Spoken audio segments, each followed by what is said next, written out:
Hi friends, Sunday కదా అని చెప్పేసి మా డాడీతో పాటు సంతకి వెళ్ళాను. నేనైతే సంత అంటాను, మీరేమంటారో కింద కామెంట్ చేయండి. ఈ సంతలో ఏంటంటే వెజిటేబుల్ చాలా ఫ్రెష్గా వస్తాయి. రైతులు అనేది డైరెక్ట్గా వేలకి అనేది సేల్ చేసుకుంటారు. సో మనం ఇక్కడ నుంచి ఫ్రెష్గా అనేది కొనుక్కెళ్ళచ్చు. సో మా డాడీ అయితే బెండకాయలు తీసుకుంటున్నాడు. బెండకాయ తింటారా, నీకు మ్యాథ్స్ బాగా వచ్చింది అన్నాడు. సో నేను చిన్నప్పటి నుంచి తింటున్నాను. సో నాకైతే మ్యాథ్స్ అయితే రాలేదు. సో ఇక్కడ వెజిటేబుల్స్ చాలా అనేది ఫ్రెష్గా ఉంటాయి. సో ప్రతి ఐటమ్ చాలా ఫ్రెష్గా ఉంటుంది. ఇక్కడ రేట్స్ కూడా మనకి అనుకూలంగానే ఉంటాయి. సో మిడిల్ క్లాస్ వాళ్ళకి చాలా అంటే చాలా బెస్ట్. సో ఏంటంటే ఇక్కడ టమాటా కానీ, ఆలు కానీ, వంకాయలు కానీ, ఇంకా బెండకాయలు ఏదైనా సరే చాలా అనేది చాలా బాగుంటాయండి.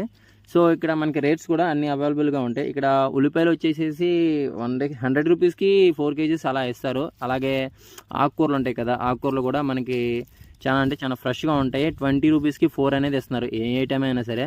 సో మేము చికెన్ కోసం వెతుకుతుంటే ఈ లోపు మాకు ఫిష్ కనిపించింది. డాడీ ఫిష్ వద్దులే, చికెన్ తీసుకుందాం పదా అని చెప్పేసి అన్నాను. ఈ లోపు చికెన్ షాప్కి వెళ్ళాం, అక్కడ చికెన్ కొట్టించుకున్నాము.